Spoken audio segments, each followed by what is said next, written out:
నమస్కారం. అన్నం పరబ్రహ్మ స్వరూపం. అన్ని దానాల్లో కంటే అన్నదానం అనేది చాలా ముఖ్యమైనది. ప్రతి ఒక్కరు గూడా తమ పొట్టకూటి కోసం, ఆ 4 మెతుకుల కోసమే మన జీవనాలు సాగుతూ ఉంటాయండి. అలాంటిది మహబూబాబాద్ జిల్లాలో ఒక చిన్న విచిత్రమైన సంఘటన జరిగింది. ఇది అందరికీ తెలిసిన విషయమే, పెళ్ళిళ్ళ సీజన్ అని జెప్పేసి. సో, మహబూబాబాద్ జిల్లాలో కొన్ని ఫంక్షన్ హాల్స్ బయట ఈ మధ్య కాలంలో కొన్ని బోర్డ్స్ అనేవి బయట పెడుతున్నారనమాట. ఆ బోర్డ్ అనేది ఏం రాస్తుందో మీకు చెప్తాను. చాలా విచిత్రంగా అనిపిస్తుంది విన్న వాళ్ళకి. సంబంధం లేని వాళ్ళు పెళ్ళికి గనుక వచ్చి పెళ్లి భోజనం జేస్తే, వాళ్ళ మీద సెక్షన్ 441 కేస్ అనేది పెడతాము.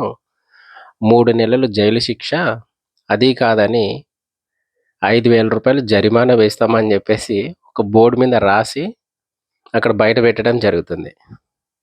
అంటే ఓన్లీ పెళ్ళికి సంబంధించిన వాళ్ళే లోపలికి రావాలి. బయటి వాళ్ళు, చుట్టుపక్కల ఉన్న వాళ్ళు వచ్చి భోజనాలు జేస్తే వాళ్ళకి ఖచ్చితంగా కఠిన చర్యలు తీసుకుంటున్నారని జెప్పేసి చాలామంది బోర్డ్స్ బయట పెడుతున్నారు ఫంక్షన్ హాల్స్‌కి బయట. అసలకి ఈ విషయం చెప్పాలన్నా గూడా నాకు ఏదో రకంగుంది. వాళ్ళేమన్నా డైలీ చేస్తారా ఫంక్షన్స్? డైలీ చేస్తారా మ్యారేజెస్? ఎప్పుడోసారి ఆకలి మీద ఉన్నోళ్ళొచ్చి 4 మెతుకులు తిని పోతారేమో! అన్నం బెడితే పుణ్యమే గదా! ఇలాంటి ఐడియాస్ ఎందుకొస్తున్నాయో నాకు తెలీదు. అంటే మీకొచ్చిన థాట్స్, మీ ఒపీనియన్ జెప్పండి కామెంట్ రూపంలో. అన్నం బెడితే తప్పేంటండి బాబు! ఎంతోమంది బయట బిచ్చగాళ్ళు, అదే మనం ఒక రూ. 10, రూ. 20 ఇస్తే జస్ట్ ఒక గంట సేపులో ఏదో తినేసి మర్చిపోతారు. కానీ ఆకలి మీద ఉన్నోనికి మనం కడుపు నిండా అన్నం బెడితే మనల్ని ఎంత దలుచుకుంటాడు, మనకు గూడా కొంచెం పుణ్యం వస్తుంది గదా! ఇది పెళ్లి వాళ్ళు బెట్టారా? లేకపోతే మరి ఆ ఫంక్షన్ హాల్ యాజమాన్యం బెట్టారా? మనకైతే తెలీదు. కానీ చాలా విమర్శలొస్తున్నాయి. ఆ బోర్డ్ అనేది చూడగానే విచిత్రం అనిపిస్తది నాకైతే. ఇలాంటి ఆర్డర్ ఒక గవర్నమెంట్ గూడా పాస్ జేయదు. వాళ్ళకి వాళ్ళే ఒక బోర్డ్ మీద ఒక కంటెంట్ రాసుకొని ఫంక్షన్ హాల్ బయట పెట్టడం అనేది చాలా విచిత్రమైనది. ప్లస్ చాలా విమర్శలొస్తున్నాయి. ట్రోల్స్ జరుగుతున్నాయి. తింటే 2 ముద్దలు తింటారేమో అన్నం. తింటే తప్పేంటి? వాళ్ళ ఇంటెన్షన్స్ అయితే మనకైతే తెలీదు. సో, మన వరకొచ్చింది గాబట్టి మీకందరికి తెలియాలని జెప్తున్నాను అంతే. సో, రెండో విషయం అండి. ఫైనల్‌గా అయితే మన తెలంగాణ గవర్నమెంట్ బస్ చార్జెస్ అనేది తగ్గిస్తామని జెప్పేసి చిన్న నోటిఫికేషన్ రిలీజ్ జేసింది. అంటే రానున్న 3 మంత్స్ వరకు మాత్రమే. ఎందుకంటే సమ్మర్ గదా! ఎవరు తిరగరు గాబట్టి, వాళ్ళ బడ్జెట్ పెంచుకోవాలి గాబట్టి. ఏప్రిల్, మే, జూన్ ఈ 3 మంత్స్ ఇప్పటి వరకు ఏదైతే మనకు వాడుకలో ఉన్నాయో రేట్స్ అనేవి తగ్గుతున్నాయి. డిస్ట్రిక్ట్ బసెస్ గూడా చార్జెస్ తగ్గుతాయి.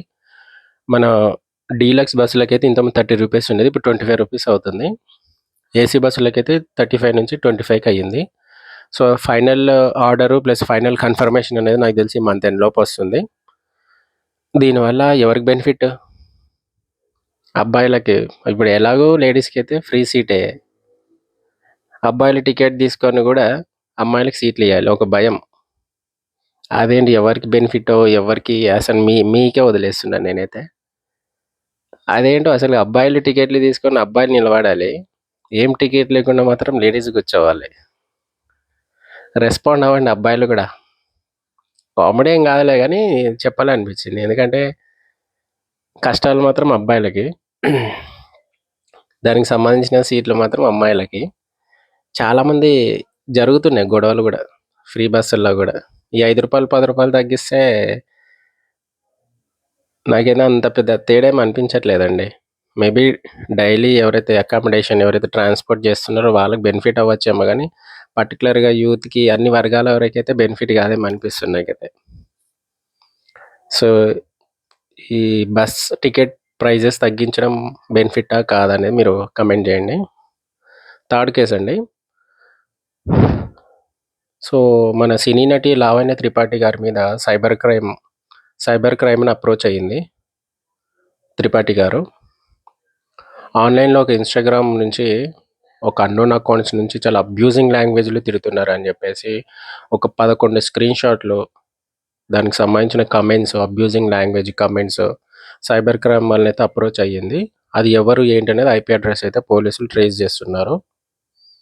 సో, ఖచ్చితంగా అయితే ఆ ఇన్‌స్టాగ్రామ్ అకౌంట్‌ని నాకు తెలిసి అకౌంట్ నేమ్ వచ్చేసి ఇన్‌స్టాగ్రామ్ అకౌంట్ పల్ క్రయానో ఏదో ఉంది. Sorry, purple crayons Instagram account. మీరు దాన్ని సెర్చ్ చేయకండి మళ్ళీ వానికి ఫేమస్ చేస్తారు మీరు. సో, అలాంటి ఒక యూజర్ అకౌంట్ నుంచి abusing language and bad comments వస్తున్నాయని చెప్పేసి ఆన్‌లైన్ ఆన్‌లైన్‌లో బాగా అబ్యూజింగ్ చేస్తున్నారని చెప్పేసి అకౌంట్ మీద బ్లాక్ చేయడం జరిగింది. ఇప్పుడు ఐపీ అడ్రెస్‌ని ట్రేస్ చేస్తున్నారు. సో, ఫర్దర్ కన్ఫర్మేషన్ వచ్చేంత వరకు మనం వెయిట్ చేయాలి. సో, ప్రెజెంట్ అయితే ఇవండి. తెలిసిన అప్డేట్స్ అయితే మీకు చెప్పాను. వీడియో నచ్చినట్లయితే లైక్ చేయండి. Thank you.